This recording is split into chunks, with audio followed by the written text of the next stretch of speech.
Assalamualaikum warahmatullahi wabarakatuh. Alhamdulillahirabbil alamin. Asyhadu an la ilaha illallah wa asyhadu anna Muhammadan abduhu wa rasuluh. Raditu billahi rabba wa bil islami dina wa bi Muhammadin nabiyya wa rasulah. Rabbi syrah li sadri wa yassir li amri wahlul 'uqdatam min lisani yafqahu qawli. Semoga Anda semua dalam keadaan sehat walafiat beserta juga keluarga Anda semua di mana saja Anda berada selalu dalam lindungan Allah Subhanahu wa taala. Dalam kesempatan ini kita akan membahas kapasitas tampung pastura ya, pasture atau dikenal dengan carrying capacity.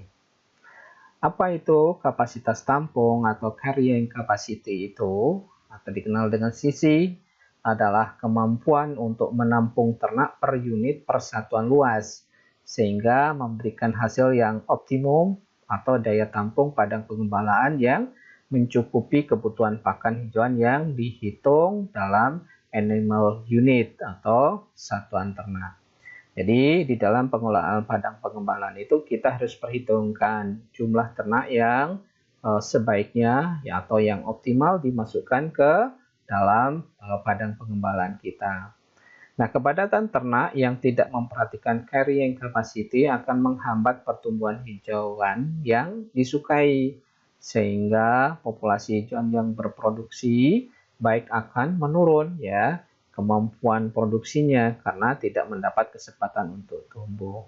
Jadi kalau misalnya kita tidak melaksanakan strategi yang baik ya, maka rumput-rumput yang potensial itu tidak bisa berkembang atau tumbuh dengan optimal dengan baik sehingga penyediaan hijauan itu juga akan terganggu dan ujung-ujungnya padang pengembalaan kita itu akan rusak nantinya.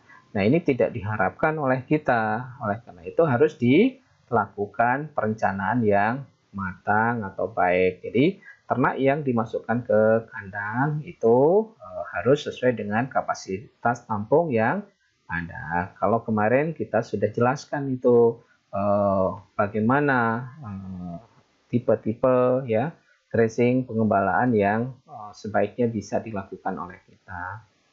Nah, kapasitas tampung atau carrying capacity itu juga ada yang menjelaskan sebagai tekanan pengembalaan atau stocking rate ya. Jadi stocking rate optimal. Jadi kapasitas tampung itu dikenal juga dengan stocking rate optimal. Kapasitas tampung identik dengan tekanan pengembalaan atau stocking rate, yaitu jumlah ternak atau unit ternak per satuan luas padang pengembalaan. Ya. Jadi kalau misalnya satu petakan tersebut cukup dengan 50 ekor misalnya, jangan dijadikan atau dimasukkan sampai 100 ekor, itu akan bisa merusak padang pengembalaan kita. Nah, tekanan pengembalaan optimum merupakan pencerminan dari kapasitas tampung yang sebenarnya dari padang pengembalaan karena baik pertumbuhan ternak maupun hijauan dalam keadaan atau merupakan pencerminan keseimbangan antara padang rumput dengan jumlah unit ternak yang dikembalakan. Jadi itu. Ya apapun ya, kalau misalnya berlebihan termasuk ternak yang dimasukkan ke dalam padang pengembalaan kita juga akan ujung-ujungnya juga tidak maksimal produktivitasnya ya baik dari ternaknya ya ataupun juga pertumbuhan dari rumput yang kita pelihara di padang pengembalaan tersebut. Nah, kapasitas tampung dipengaruhi oleh jumlah dan jenis keragaman tanaman di suatu lahan padang pengembalaan. Produksi biomas suatu lahan digunakan untuk mengetahui produksi rumput pada suatu lahan dalam waktu 1 tahun. Nanti kita jelaskan juga bagaimana kalau misalnya kita mengukur sebetulnya ya. Produksi dipengaruhi oleh beberapa faktor, yaitu misalnya manajemen ya, seperti yang dikatakan atau disebutkan tadi atau digambarkan tadi, bagaimana kita mengelola ya. Yang sederhana, kita harus perhitungkan berapa ekor ternak masuk ke dalam pedok atau petakan atau areal pengembalaan itu. Kemudian yang kedua, kita harus waspadai juga iklim. ya. Karena iklim ini terutama di kita misalnya ya, ada cuma dua musim ya, musim penghujan, musim kemarau. Musim penghujan biasanya kondisinya sangat melimpah ya, pakan hijauan kita. Tapi musim kemarau itu justru mengurang dan bahkan kecenderungan paceklik kita. Oleh karena itu kita harus melakukan strategi ya, bagaimana supaya padang pengembalaan kita itu tetap terjamin sepanjang waktu. Kemudian spesies tanaman dan kondisi lingkungan. Spesies itu kita pilih, kemarin sudah dijelaskan bagaimana, apa jenisnya, spesifikasi dari jenis hijauan yang potensial ditanam di padang pengembalaan, ya, termasuk legumenya. Ada beberapa pendapat seperti Manu itu melaporkan bahwa pengukuran produksi hijauan di lahan pengembalaan sangat penting dilakukan dalam menentukan peluang pengembangan ternak yang diusahakan. Ya, jadi itu. Nah, menurut Susetio, penentuan kapasitas tampung secara cuplikan memiliki peran penting dalam pengukuran produksi hijauan. Penentuan pengambilan petak-petak cuplikan dapat dilakukan dengan beberapa metode sebagai berikut. Yang pertama itu metode pengacakan, merupakan penentuan secara acak suatu lahan hijauan seluas 1 meter persegi ya, atau dalam bentuk petakan, bentuk lingkaran dengan garis tengah 1 meter. Petakan cuplikan kedua diambil pada jarak misalnya 10 langkah ke kanan dari petakan cuplikan pertama dengan luas yang sama. Ini misalnya salah satu contoh ya, dibikin petakan sebesar 1 meter. Nanti Anda melangkah 10 meter, dicuplik lagi, diambil produksinya, dipotong maksudnya ya. Kemudian nanti dianalisis ya. Nah, metode sistematik merupakan pengambilan cuplikan dimulai dari titik yang telah ditentukan. Cuplikan berikutnya diambil pada suatu titik dari cuplikan pertama sehingga membentuk garis terpanjang dari lahan sumber hijauan. Nah, metode ketiga adalah metode stratifikasi, merupakan pengambilan sampel cuplikan pada lahan sumber pakan hijauan dari setiap lahan sumber hijauan yang ada. Ya, jadi itu beberapa teknik yang bisa dilakukan untuk mengukur produktivitas dan disesuaikan dengan kapasitas tampung hijau padang pengembalaan yang mau kita kelola atau dimasukkan oleh ternak. Nah, penghitungan mengenai kapasitas tampung carrying capacity suatu lahan terhadap jumlah ternak yang dipelihara adalah berdasarkan pada produksi hijauan makanan ternak yang tersedia. Misalnya dalam perhitungan ini digunakan norma satuan ternak. Anda pasti sebagai yang bergerak di bidang peternakan itu mengerti ya, yaitu ukuran yang digunakan untuk menghubungkan bobot tubuh ternak dengan jumlah makanan ternak yang dikonsumsi atau satuan ternak. Ternak dewasa 1 ST memerlukan pakan hijauan sebanyak 15 sampai 17,5 kg per ekor per hari. Anak ternak 0,25 satuan ternak memerlukan pakan hijauan sebanyak 1,75 sampai 9 kg ekor per hari ya. Jadi itu yang diperlukan. Nah, satuan ternak adalah ukuran yang digunakan untuk menghubungkan berat badan ternak dengan jumlah makanan ternak yang dimakan ya. Ini Dirjen Peternakan memberikan gambaran ya, menyatakan bahwa satuan ternak adalah ukuran yang digunakan untuk menghubungkan berat badan ternak ya dengan jumlah makanan yang dihabiskan. Nah, satuan ternak yaitu 1 ekor ternak sapi dewasa menghabiskan rumput sekitar 35 kg dalam waktu sehari. Ya, jadi diukur nanti ininya. Nah, ini pedoman standar satuan ternak yang kita kumpulkan ya, misalnya sapi ini menurut misalnya umurnya. Kalau dewasa di atas 2 tahun itu dikategorikan 1 ST ya, 1 satuan ternak. Ternak muda misal 1 sampai 2 tahun itu 0,5. Anak atau di bawah 1 tahun itu 0,25. Nah, kerbau bagaimana? Kerbau dewasa di atas 1 tahun, ya di atas 2 tahun itu 1 ST, kemudian muda 1 sampai 2 tahun 0,5 ST, anak di bawah 1 tahun itu 0,25 ST. Kambing ya. Kambing dewasa di atas 1 tahun 0,14 ya. Satuan ternak muda 1 atau setengah ya, setengah sampai 1 tahun 0,07, anak di bawah setengah tahun itu 0,35. Oke.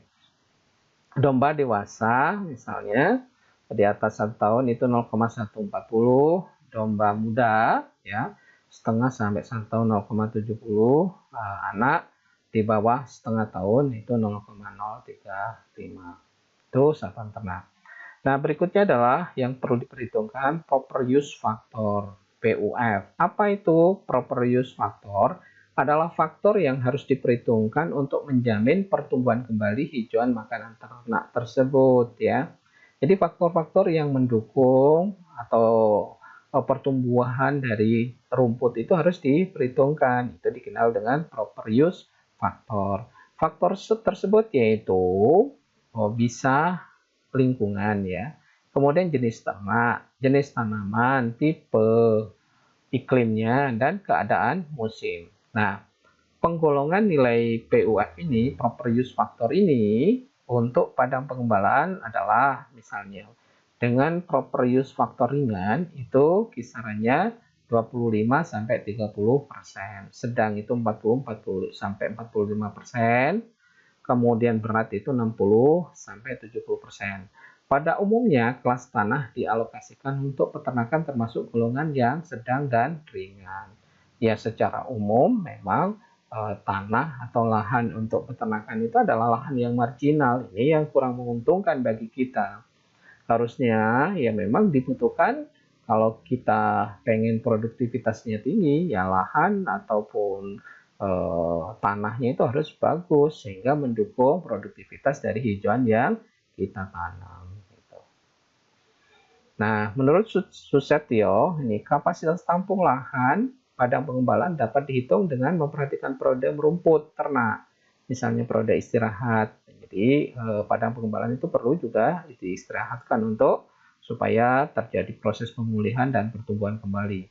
Konsumsi hijauan makanan ternak per hari, kemudian produksi HMT per hektar, dan proper use factor tadi. Nah, besarnya produksi hijauan atau kebun rumput pada suatu areal dapat diperhitungkan sebagai berikut. Misalnya, yang pertama itu adalah produksi kumulatif. Merupakan produksi padang yang ditentukan bertahap selama 1 tahun. Setiap pemotongan produksi hijauan rumput diukur dan dicatat. Setelah 1 tahun, seluruh produksi dijumlahkan dan hasilnya merupakan produksi kumulatif. Ya. Jadi selama 1 tahun itu berapa produksinya. Nanti itu bisa diperhitungkan berapa jumlah ternak yang bisa dimasukkan ya. Kemudian produksi realitas merupakan produksi yang ditentukan oleh setiap pemotongan hijauan rumput seluruh areal padang pengembalaan atau kebutuhan kebun rumput ya. Jadi produksi realitas adalah produksi sebenarnya yang bisa diukur dengan produksi ternak.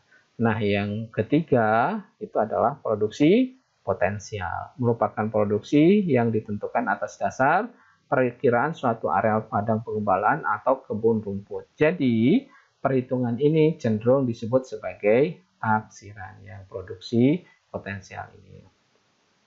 Nah, menurut Susetio, ini ya, berdasarkan perhitungan produksi hijauan yang tersedia, dalam suatu lokasi dari suatu lahan per tahun, maka dapat dihitung satuan ternak yang dapat ditampung oleh sumber hijauan yang ada di padang pengembalaan tersebut. Ya. Perhitungan tersebut dengan menghitung jumlah hijauan yang tersedia pada suatu lahan selama 1 tahun, kilogram per hektar per tahun dibagi dengan jumlah hijauan yang dibutuhkan untuk satu satuan ternak per kilogram ya selama setahun berdasarkan bahan kering. Perhitungan tersebut akan mengetahui kemampuan suatu lahan dalam memproduksi hijauan setiap hektarnya dan menampung ternak. Nah, Gambaran umum padang pengembalaan alam di sekitar kita ya, terutama di Indonesia ya. Padang pengembalaan merupakan suatu daerah padangan yang ditumbuhi oleh tanaman pakan, ternak ya, yang tersedia sesuai dengan kebutuhan dalam waktu yang singkat. Nah, ini Muhajirin ini melaporkan bahwa padang pengembalaan merupakan suatu areal atau daerah padangan yang ditumbuhi berbagai jenis rumput dan legume ya, untuk makanan ternak yang tersedia kebutuhannya baik produksi maupun nilai gizinya. Jadi ada batasan yang lebih detail lagi. Jadi kebutuhan baik produksi maupun nilai gizinya. Sistem padang pengembalaan merupakan kombinasi antara pelepasan ternak di areal padang rumput dengan ternak yang digembalakan secara bebas. Ya. Nah, sementara tadi itu menyebutkan bahwa sistem pengembalaan adalah pemeliharaan ternak ruminansia dengan cara digembalakan di suatu padang pengembalaan yang luas. Padang pengembalaan terdiri dari rumput dan leguminosa. Padang pengembalaan merupakan areal yang untuk atau digunakan mengembalikan ternak ruminansia dengan manajemen pemeliharaan diliarkan atau grazing dalam mendukung efisiensi ternak ya, dalam mengefisiensi tenaga kerja ya dalam budidaya ternak. Jadi pada padang pengembalaan itu memang dari sisi tenaga kerja itu sangat minimal ya, di dalam pengelolaannya. Kadang kita dibantu dengan ternak ya, yang lain misalnya kuda untuk menggiring ya, ataupun kita menggunakan anjing ya yang bisa menggiring ternak kita. Tergantung biasanya kearifan lokal yang ada di lokasi tersebut ya. Nah, padang pengembalaan sering diklasifikasikan dalam perbedaan lahan dalam bentuk yang disebut dengan topografi. Topografi suatu lahan dibagi menjadi topografi datar, berombak, berbukit, dan bergunung ya. Susetyo itu menggambarkan bahwa topografi datar itu sampai berombak itu antara 0 sampai 5 derajat. Bergelombang itu kalau misalnya topografinya antara 5 sampai 12 derajat. Berbukit itu antara 12 sampai 23 derajat dan curam di atas 23 derajat. Nah, ini kembali di dalam atau menyesuaikan dengan pengelolaan ataupun bagaimana strategi ya kita di dalam menempatkan ternak tersebut ya. Kalau terlalu curam itu juga membahayakan juga dan energi juga habis ternak itu untuk pengelolaan itu. Ya kita harapkan kalau bisa ya datar ya, tetapi kalau tidak ada pilihan ya tidak apa-apa juga ya. Kemudian padang pengembalaan merupakan suatu daerah padangan di mana tumbuh tanaman makanan ternak yang tersedia bagi ternak yang merenggutnya menurut kebutuhan dalam waktu yang singkat ya. Nah, padang pengembalaan dapat diklasifikasikan menjadi 4 golongan utama, yaitu padang pengembalaan alam ya. Kemudian ada pengembalaan permanen yang sudah diperbaiki, padang pengembalaan buatan temporer, dan padang pengembalaan dengan irigasi. Yang kebanyakan di kita itu adalah padang pengembalaan alam, terutama di Indonesia bagian timur seperti di NTT ya. Dengan segala kelemahannya, kalau musim kemarau bisa rumputnya itu sangat minimal sekali sehingga ternak juga mengalami kesulitan untuk merumput. Kemudian vegetasi yang tumbuh pada padang pengembalaan terdiri atas rumput-rumputan, ada kacang-kacangan atau legume atau campuran keduanya. Nah, itu kan lebih bagus kalau kita kombinasikan antara hijauan dan kacang-kacangan. Fungsi kacangan ya atau leguminosa pada padang pengembalaan memberikan nilai gizi pakan yang lebih baik, terutama berupa protein, fosfor, dan kaliumnya. Ya, ibaratnya makanan kalau kombinasi ada kacang-kacangan itu lengkap ya, ada sumber karbohidratnya, ya ada sumber proteinnya, ada sumber vitamin dan seterusnya. Nah, faktor-faktor yang mempengaruhi padang pengembalaan antara lain air misalnya. Ini berfungsi untuk fotosintesis, bisa untuk penguapan pelarut zat hara dari atas ke daun. Maka kalau kondisi kita ini ya salah satu karena 2 musim itu ada kendala terutama di musim kemarau itu bisa sangat kurang air ini dan kurang mendukung di dalam pertumbuhan hijauan pakan kita.